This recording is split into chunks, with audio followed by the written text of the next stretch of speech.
Hello, friends, family, Facebook friends. So today I wasn't feeling very good, and I decided to record this video because I started like writing things down, and I shared some of the things I was writing down. It was just I had so many thoughts inside me, and I listened to a song. I'm a song person, so I listened to this song that kind of made me feel things, and I started writing things down that made no sense. Um, I didn't even want to go back and read them because I knew they weren't going to make any sense. But after I finished, I realized that there are a lot of things that I want to share with somebody. I share these things with one of my best friends, my only best friend, Amy, and and then I kept writing, and I said, well, there are a lot of people out there, a lot of friends I have, that I would like for them to get these things out of their chest. Because sometimes, especially women, we tend to just go through so many emotions in life. When we were little, when we were teenagers, now that we are adults, when we have responsibilities, and we just keep all these things inside, and they make you feel different things. One day you can feel happy, one day you can feel bad, another day you can feel depressed.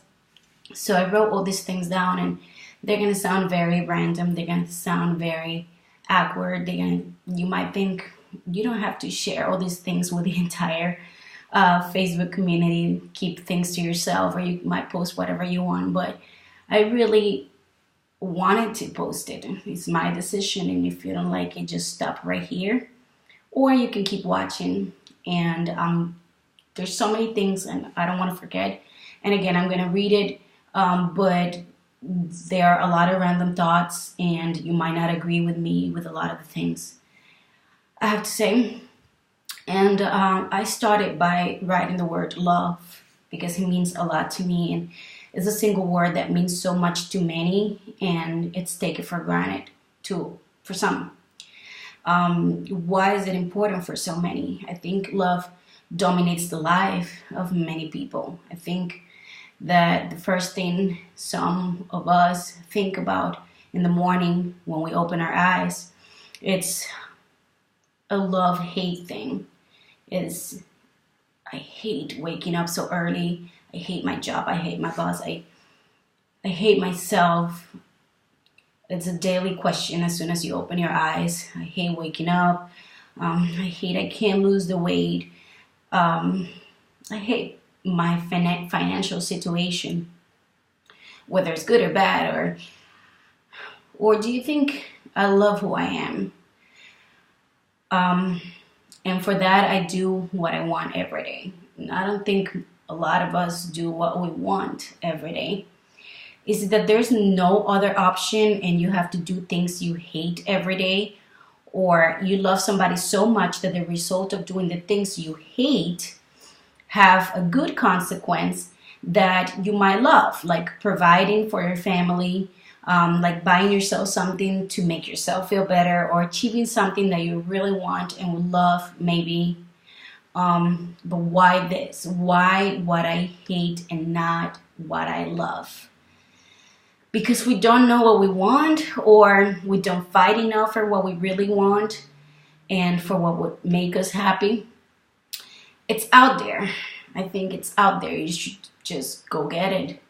I believe doing something good every day makes the day worth it, even if the day sucks. At least you got that one thing right? Like one thing. And even if the day is horrible, at the end of the day, you can think that you did one thing right. And that's what I try to do every day. But love, let's get back to love. What we think love is, that feeling of comfort and calm that person gives you, the person being your children, your mother, your father, your boyfriend, spouse, mistress, or friend, that feeling of fulfillment we all crave. What meaning does life have without love? How can you even live if you think love is not important? Love is some chemical shit. It is. It does exist. It's not drama or bullshit. It is an emotion and a sensation and a rush in your veins. It is there, and you are very wrong if you think it's just woman's crap. Then why is it so difficult to find that person that understands you, that understands what you need, and for the name of love is willing to just compromise and feel fulfilled by loving you the way you want to be loved? According to Gary Chapman, it's the author of a book that I recently read. He's an anthropologist, a philosopher, and a pastor. There are 5 love languages, and you just have to figure out which one's yours, which is the one that you cannot live without. How do you feel loved? And if you think all of them is the way that you need to be loved, I think you should ask yourself, can I live without that? And then you will basically find what your love language is. And there are words of affirmation, quality time, gifts of appreciation, physical touch, and acts of services, which is devotion. So ask yourself, are you willing to understand that the person you commit to love might not speak your same love language? Or are you willing to help that person love you by walking them through your way to feel loved? Why is it so complicated to others? It's simple. Just speak out. Speak up. Speak up. And just say how you want to be loved. And understand that the person you love might have a different way to love than yours. Why wanting what we don't have? Always. Why men dream about that smooth ass of that other chick that is not even within their radar, instead of cherishing what they picked, the person they chose? Why are we women never satisfied? It's never enough, no matter how hard men try. I think we should make ourselves happy. And this is something that I'm new at, even though we know this and we hear this all the time. This is something that I am starting to understand, that you have to learn how to make yourself happy and not expect others to make you happy. You have to make yourself happy first. And what do you need? You need to make yourself happy without the participation of any other. Why not fight for it? Why not put in everything outside of the picture and ask ourselves, what do I want? Well, because we always think that somebody has to make us happy. He's not making me happy. He's making me suffer. He's making me sad. You might feel sad with the things that person is doing, but you're not happy because you don't want to be happy, because you have to be happy with yourself. Nobody has to do anything to make you happy.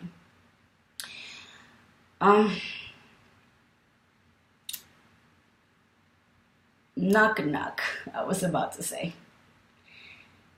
Expecting somebody else to make you happy, I think, is dog shit. Pure dog shit. It does not happen that way, and it will never be that way, no matter how perfect that person is. No matter how perfect you think it is, it's not their job to make you. They might make you happy. You have to, again, find what makes you happy without anybody being around you. I think you should stop right now if you're counting on somebody else to make you happy, and look at yourself in the mirror and realize that none of the acts, things, circumstances, looks, money, achievement of the perfect job that you want in order to be content or happy, none of those things are going to knock on the door. You have to go get it. Ask yourself, when was the last time I took a risk? Have you even taken a risk in your life? I'm not telling you to quit your job and go do paintings in the streets because you want to be an artist, but make a plan and start like yesterday and do something for yourself, for the love of God. Love yourself, woman, because you deserve it. Changing a little bit the subject, I want to talk about death, because I think about death briefly sometimes. I try not to do it often, but I usually think about it when I think about my grandma, when I lost my grandma, which is the most devastating thing that has ever happened to me. And when I do, it scares the shit out of me because I'm a mother, and it's like if I lived in a bubble where there's no end, and then when I think about death, it's like scares me so much. And when I think there is an end, I just have this feeling of crying, curled up in a fetal position in bed, like hiding from some horrible monster that is gonna come get me. Like, what's gonna happen to my kids if I'm not here? I know it's kind of insane, but damn it. My point is that we're alive and death is out there. It's not like I want to live thinking that I could die at any minute, but I wish we could all fear so much that we push ourselves to actually live like we should, not wasting a single minute because we're alive. And it's a wonderful thing that we are alive. So every minute should be lived at its maximal potential, I think, so that we have the best memories, because that's all we have. Memories of the things that made us happy or something good that you did, even if it's the most mundane act, like in our daily lives, like writing an email. Oh my God, that was a damn good email I wrote. Well, yeah. Let's just not waste time. I also want to talk about depression, that spontaneous depression. Who feels depression? Like, I do all the time. I'm not talking about holy shit, I'm so depressed I need a psychiatrist right now. I'm talking about a few days depression, like when for a single thing that is not going the way you expected, your heart feels like two ugly, wrinkled, black nails, dark green skin, witches' hands are squeezing your poor little harmless heart, and it's so squeezed that it pumps gallons of tears that pile up behind your eyeballs, and that you fight to hold in there because you realize nobody will understand the reason why you feel that way. Sometimes you don't even understand, but your blood is gray. It's like there's no color, and you can feel it being gray, and there's no life in it, and you just don't know what to do, what you want. So you decide that thinking about a million other reasons why you should feel depressed, that's what you do. You just keep thinking all the negative stuff because you want to keep feeling depressed. You want to feel more miserable because it makes you feel something. Whatever bad thing happened to you, being momentarily depressed makes you feel. And it's almost a tangible feeling, and you want to grasp it and freaking feel it and stick with it. I don't really have an answer on how to avoid that. I just want to know if you relate. I just want to know, am I insane? Or do we all go through moments like this where everything sucks and you just can't think about anything positive? Does it happen to you? Oh, well. Shopping addiction. I don't know why I wrote about this, but most women suffer from this. It's like mild addiction sometimes, but yeah, that feeling of fulfillment and calm rush once you get that thing that you really didn't need, but for some reason it makes you feel better, and then worse because you shouldn't have spent the money. And then you go home, you try it, and guilt is eating you out, but you won't return it, right? I would never save for what I really want if I keep feeding this shopping demon inside me. Do you relate? Like, you have to go buy a gift, and then you buy half of the store, and you spend the money that you don't have, and you don't really need any of that, and then you get home, and you're like, why do I do this? And you feel the guilt. I've been like, sometimes I hide things from I don't know who, like from myself, because when that depression moment I was talking about, it's like, I don't know. Do you relate? Do you feel sometimes that you need to buy something to make yourself feel better? It sucks, right? I don't have time for my kids sometimes, so I do stuff to keep them entertained, or I buy them something. I buy them a toy and have some, try to make them go play so that I can have some time to do nothing or anything other than playing with them. It's awful, I know, and why? Why do we do it? Don't say you haven't done it if you're a mother or a father. Even even though you feel guilty from the thought and you think about it and you think about everything you do for them every day and how tired you are and you just got something for them to an iPad or something for them to go do something and you can go ahead and do something else. Well, they need you. And this is something that I have to tell myself every day too. At least on the weekend, they need you. They need quality time. They need some memories of you doing something they enjoyed. And even if it's playing bingo one night, not watching a kid's movie while you stare at the Facebook feed on your phone. They need your undivided attention. And it's so hard. New mamas may think, no way, I would do anything I could to spend every second with my kid. But trust me, it will come to you one day.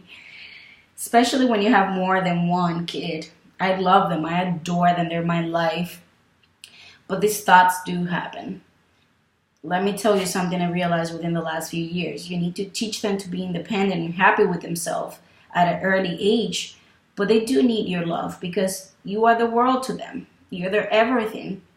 So organize yourself and make sure you put aside some time for you, for what you enjoy. Make it happen.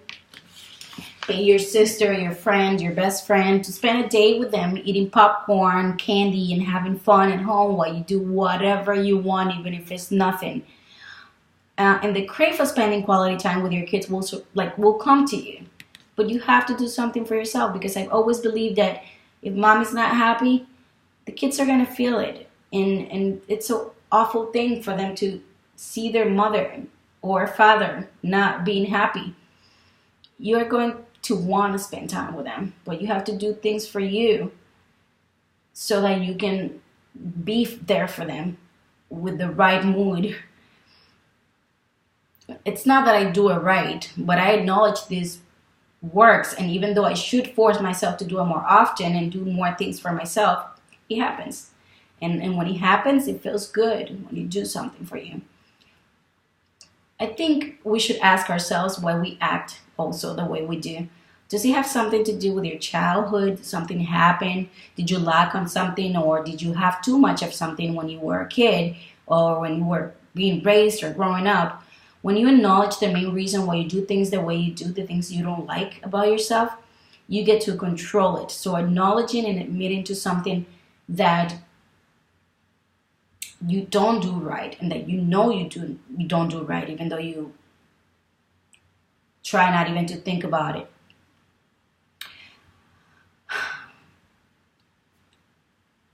You get to control it when you acknowledge it, like you know you have a problem. So if you don't admit it to yourself, that thing will control you and you will never achieve to act the way you wish you did when something happens and you later think back and realize you were irrational or stupid. Irrational. I said irrational or stupid. Well, I think we should all find the root, understand why we act the way we act. Don't fight it, but control it. Admit to yourself, and next time think twice before you decide, because you already know you have certain problem with certain things. So controlling it is thinking twice, taking a step back, breathing, and think what would be the best way to handle whatever situation it is. Knowing yourself and knowing how to grow and improve yourself every single day is going to make you feel confident and not feel bad for any decision you made. A friend of mine, my best friend, once told me, it's not if you're right and the other person is wrong, or if you're wrong and the other person is right. It's actually what works for you in life. And that's it. If it works, you found your goose with the golden eggs. And I'm talking about a job, a partner, whatever, your spouse, whatever it is. So does it work for you or it doesn't work? You cannot blame that person and say that person is wrong just because it doesn't work for you. That's the way they are, and you are the way you are. If it doesn't work, then do something about it. Keep it in mind that it's not up to you to change anybody's personality. beliefs or points of view. You either adjust to it or you find something or someone that actually works for you. I think I have so much more to say, but the video is getting way too insane and long and full of random thoughts. Anyway, I want to take this opportunity to actually relate and grow as a woman and listen to others in order to discover like other hidden monsters that I might have and I might not see, but others do see and acknowledge, and things that I still can't admit and can't control. Do you have things to say and see no point because you might be out of your mind? You think you are out of your mind, or do you think different, or you don't agree, or you don't like making your thoughts public or your life public? Well, I want to challenge you. I want to challenge you to make a movement, to let people listen to you, to grow by identifying in others problems that you might have or that you might have had in the past, and now you can't help by relating. I mean, you can help others by relating and give support. Growing also by listening to another woman or man that might talk about a struggle that you also have, but you couldn't find the right words to explain, or that you can control now, and you can help them fight and control that struggle by just relating and supporting that person. Start loving yourself because you deserve it, and because whatever you are going through, you can do something about it. The only inevitable is death, and if you're watching this, you're obviously alive. So I want to try to make this big. I started writing, and I had this thought of making a video of it. I want you to share your thoughts on everything. It does not matter how random, awkward they might be. Who are you? What are your struggles? What can we do better? What can you do better? How can you help others? You can share the video, you can comment, or you can make this something that would help others release some load and make and it might show them how brave you are, like that you can. I'm not telling you to put your life out there, but those things that we think about every day and that we just hide inside us, like, let's just get it out. Let's just let everything out and create, I don't know, like a community where we can relate and support each other.